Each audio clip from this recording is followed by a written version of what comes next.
Hello, everybody, and welcome back to the Rob Talks podcast. And this is episode 14. Now, in this episode, I'm going to be talking all about flow states and what is a flow state and why it is actually helpful and important to understand what flow states are for your life. So, flow states, what are they? Flow states is when your skill level matches the level of a challenge. Now, let me explain that further. You have probably been in flow states in your life. It's where you have that feeling of that something just flows, of that something makes you feel so happy inside, and it just comes together beautifully and in a way really peacefully. And this will probably be within activities that you're notably good at, but also of where it's that kind of activity. I'm mainly thinking in my head at the moment to do with sports activities, but of course, this can be academic level, it can be whatever it may be, where your skill level matches the level of the challenge. Now, when I thought about this, the first thing that came to my head was, in fact, my time of when I did lots of climbing when I was younger. When I was kind of in my teenage years, it used to be a thing of where literally me, my brother, and my dad would try and go every weekend, try and go climbing. And I think there are so many times of where I've gone into that kind of flow state because my skill level just matched the challenge perfectly. And it's really hard to describe flow states other than the fact of that they just make you feel peaceful and it makes you feel as though you're in a flow of focus that is just perfect. And and so what you have to do is try and identify where those flow states are within your life and what causes you to be able to have a flow state. But also, in understanding how a flow state works in terms of that the skill level matches the challenge level, we have to understand also what happens if we change these scales. So, if the skill level is higher than your level of challenge, then what happens is that you become bored. This would be like a 20-year-old going back to nursery and doing, say, a maths lesson where they're learning that 2 plus 2 equals 4 or something like that. I don't know what we learned in nursery. I can't remember. But if it was something as simple as that, your skill level is so high and that the challenge is so low and so easy, you just become bored. And so consequently, it means that you actually go more into a state of where you are present in the moment, but you're also able to focus too much on what is going on inside your head. What are your thoughts? What are you thinking? And realistically, you're not happy. You're not having fun. It's not a joyous moment, and it's not a moment of feeling in focus or feeling as though you are in a flow. Now, what happens if it goes the other way? If your challenge is too high and your skill level is too low to match that challenge, this is where, in fact, you can become depressed. And you, in fact, can become saddened by the fact that you can't reach that challenge, that you can't reach that bar. Now, there are different arguments to this and what you should do to this. And I think you can go both ways according to the context of what this is. If the challenge is really high because it is you achieving an A star at X subject and you're currently at a C, but you have the time and the ability to be able to, if you knuckle down, progress yourself so that you can get to that A star, you can get to that flow state, so in the exam you absolutely smash everything, then that's when I would say you can push yourself. But there are, of course, times in our lives of where we set a challenge that is so high and that our skill level is so low that it's really easy for us to just say, I'm not going to do it. And that it makes you feel bad inside. It makes you feel sad and depressed because you're quitting because the challenge is so high. And so you just have to work out in those situations, what are you going to do about that situation? Are you going to try and push it and try and match the challenge? Or are you going to kind of say, I'll leave it for another day? And I really think that matters on the context of what the challenge is and what your skill level is.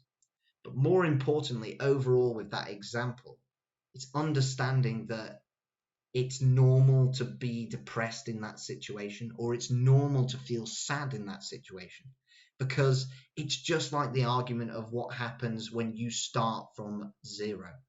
So I'll tell you a little story. About a week or so ago, I went skiing with two of my German friends, two very good friends, Linda and Julia, and we went skiing to a local resort in near where I live in Trondheim, and it was a fantastic time. But skiing is something that I haven't really done before, and I'm not very good at it. And so I was very much having to accept the fact that I was going to be back at square one. I knew in my head I had these visions of myself coming down the big slopes and having a great time and being Great Britain's next Olympic skier. But I knew that I had to accept that I'm going to have to start from square one. So there I was on this little conveyor belt with my skis on, going down the beginner's slope, as it is called. I would rather call it the kids' slope, where a couple of adults go who are not very good at skiing, e.g., me. And so it was quite a battle. And in all honesty, I felt in how it feels when you're not in that flow state. I felt as though that the challenge was way too high, my skill level was nowhere near what it needed to be. But in that context, after quite a few falls, I decided that I wanted to persevere, that I wanted to be able to crack this, because I knew that no matter the challenge with this, that I have done sports before that allow me to really have a high enough skill level, or at least a good enough learning of my skill level for skiing, at least, that I could reach the challenge. I could achieve beating the challenge of trying to get down this beginner's hill without falling and being able to slalom a little bit. And surprisingly, within a day, I did it. The little kid slope, the beginner's slope, had some little cones that went down the middle. And I got there about on the last run of what I wanted to do for the day. And I thought, you know what? We're going to just go for it. I'd started to work out how I could do some parallel turns and slalom a little bit, but most of the time I would crash because I couldn't turn to my right. I could turn really well to my left, I couldn't turn well to my right. And on the final run, I turned to my left, went to go right, and it happened. I was elated. I was literally to the point of screaming. I was so excited because I had achieved beating the challenge. And I slalom back left and slalom back right, slid at the bottom, looked at what I'd just come down, and I'll say it's not that impressive. It's a very small slope, but I was so happy that I had achieved this challenge. And honestly, that was the point of where my skill level eventually met the challenge. I knew that going down that slope, and yes, it's a beginner slope, whatever, I do not care. Going down that beginner slope and being able to get to the point of what I did in that day, I was so happy. I was so joyous by the fact that I had achieved that, by the fact that I felt as though I was closer to the image that I had in my head of myself skiing down the bigger slopes. And realistically, it meant that when I did do those last little turns and I was slaloming, I don't know how to say it, I was going nicely through the cones and reaching the bottom nicely. I'd reached that flow state because all of a sudden it wasn't me concentrating and trying to overly concentrate and trying to make sure that I wouldn't crash. It was just bliss and it felt right. And that's what you can do if you are in the situation of where the challenge is so high, but your skill level isn't high enough. You can push yourself, and with some grit and determination and understanding that you are going to fail, but those failures are going to actually make you better and make you get better. No matter the time frame that you may think it is, it will usually be different. You can achieve beating that challenge and even rising above that challenge with your skill level. But ultimately, once you hit that point of where your skill level matches your challenge, oh my days, it feels like bliss. That's why for me, I can only describe flow states really as just this feeling of pure happiness and peacefulness. It just feels great. And that's why flow states are so important for us. That's why they're so important to find how we can get ourselves into flow states. Now, I've really mentioned it in terms of the idea of sport, but of course, we're not all athletes in this world. We all usually have more regular jobs at least, or we're in education if you're most likely in my age group. And so we have to find within those aspects of our lives, where can I find times of where I can get into flow states? And I have it myself within design. I know that those moments of where I have a project, I have a client or somebody who is the end user who massively needs my help. And I know that there are those moments of where the challenge feels too great, but then my skill level matches it, be it within ideation or CAD or just doing user testing, researching, whatever it may be. I know my skill level matches the challenge. And in those moments, life feels honestly beautiful and it feels easy, only for a little bit, but it feels great. And it feels so, I cannot stress enough of that flow states, at least for me, feel so, so peaceful. And that's why we have to work out how can I have more of these flow state moments within my life, because they ultimately are what are going to make you happier, because you are in control then, and you are doing what you love to do. You are taking your passion, you're taking whatever you love to do, whatever it may be, within a hobby, within your career, just within your day-to-day life. You're able to take whatever that is and you're able to go into a state of where you can just be happy and you can be peaceful and you can do what you want to do. So many times we force ourselves purely within situations of where we maybe lay back too much and that our skill level is so high that what we're doing is not challenging ourselves, and so we get bored. We really just distract ourselves and go do other things to fulfill our happiness, whilst there's an opportunity there to be able to take your high skill level and find a challenge that matches it. And it's also the other way around. If you find that the challenge is too high and that your skill level is too low, you can always go somewhere else where the challenge is a little easier and your skill level may not be there yet, but it means you can at least take that baby step to be able to get into that flow state. And then once you surpass that, you can just build and build and build and build, and so on and so forth. That's how we can theoretically, especially, and I mean especially within our careers, make flow states something that doesn't have to be temporary. It can be something that could last your whole life in terms of being able to get into that flow state again and again and again. And just to clarify when I mean that, I don't mean being in a flow state constantly, of where it's just adrenaline all the time, when you feel great and or you feel peaceful all of the time. But it's allowing yourself to be able to have more moments, more opportunities, more times of where you can be in a state of flow, a state of happiness, a state of peace and calm, and really just enjoying the beauty of what you are doing.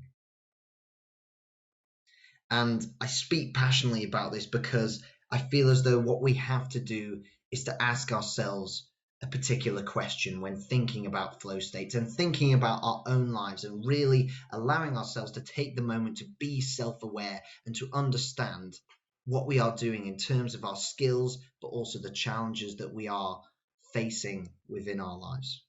Ask yourself, do you need to broaden your skill set? Or do you need to take on more challenges? Do you need to realize that you've peaked so high with a certain skill set that you can try something else? You don't need to be the master of the master of the master at one thing. You can try and do something else. Someone who's very wise, I can't remember their name exactly, told me a really good thing about in terms of skills with your career prospects. They said it is considerably better for you to, rather than you just being the master of all masters at one tiny little niche of a thing, it's better to understand within your career, within your area of expertise or the area that you're going into. For me, for example, inclusive design. What are the top 5 skills that you need to excel in that area? And you pursue those. And if they are what give you those moments of flow states, then 100% chase it, broaden your skill set, and try new things. And yes, you're going to start at the bottom, but as you build up and match the challenges that come along the way, you will get into so many moments of where you just feel great. And that's because you're in a flow state. Or maybe you are at a different point in your career, or maybe even you're just at the beginning, but you feel as though that you're not challenging yourself enough. Find more challenges. Get outside of your comfort zone. Say yes to maybe a few more things. Say yes to maybe things that you've never done before. Allow yourself to push yourself, because that is actually positive for ourselves. I know that we hear repeatedly over and over again of that we have to watch out for burnout and we have to make sure that we're not overloading ourselves. But there is also another side on the balance, on the scale of balancing that. And it is in the fact of that you do need to push yourself sometimes, and that you do need to challenge yourself, and you need to find those things which are new. For me, it is skiing. I am not a skier. I live in the UK where it snows only a few times a year and doesn't snow enough for you to actually have the opportunity to ski. I also, unfortunately, don't live anywhere near where there are dry slopes. I did technically for a bit, but yeah, skiing was never my thing. It was more climbing.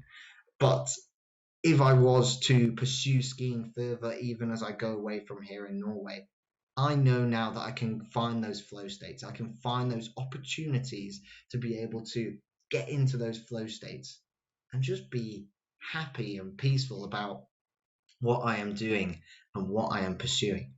And I know that 100% you can do this too. You can do this within whatever career you may be chasing, whatever educational situation you may be in, whatever time you are within in your life. You can find moments. You can find time. I do not take any excuses, because there is always time for you to find something, whatever it may be, the smallest thing, the 30 seconds of your day, whatever it may be, to go into a flow state, to find something that gets you into that flow state. I know there is opportunities for you to do that. And particularly if you're somebody who is in a very similar position to myself, I know that we have plenty of time, plenty of opportunities, plenty of challenges, and plenty of opportunities, as I say, to improve your skills and to broaden your skill set. If you are like me, then you are quite privileged in the fact that we are able to get ourselves into flow states so easily, and that we can find things that can allow us to be happy, to have moments of joy, to have moments of peace, and to be in a state of flow.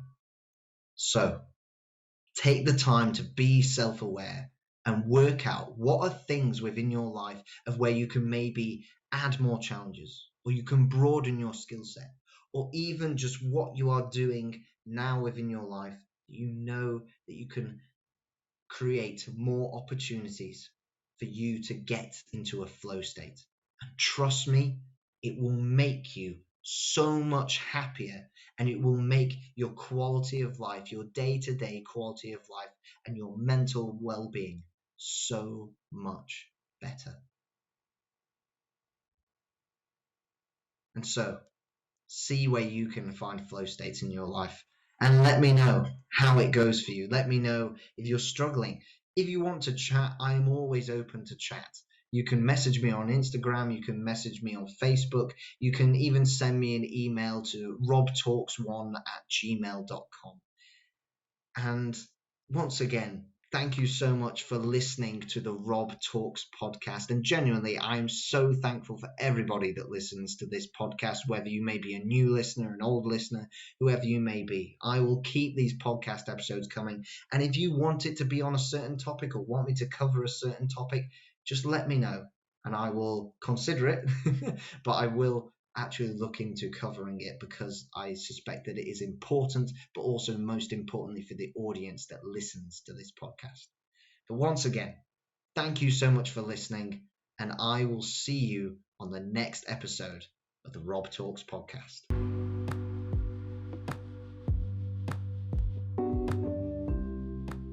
You have just been listening to the Rob Talks podcast. Thank you so much for listening, and please make sure to subscribe and give me a follow on YouTube, Spotify, Instagram, Facebook, or even LinkedIn. And I will speak with you soon. Stay safe and have a great week.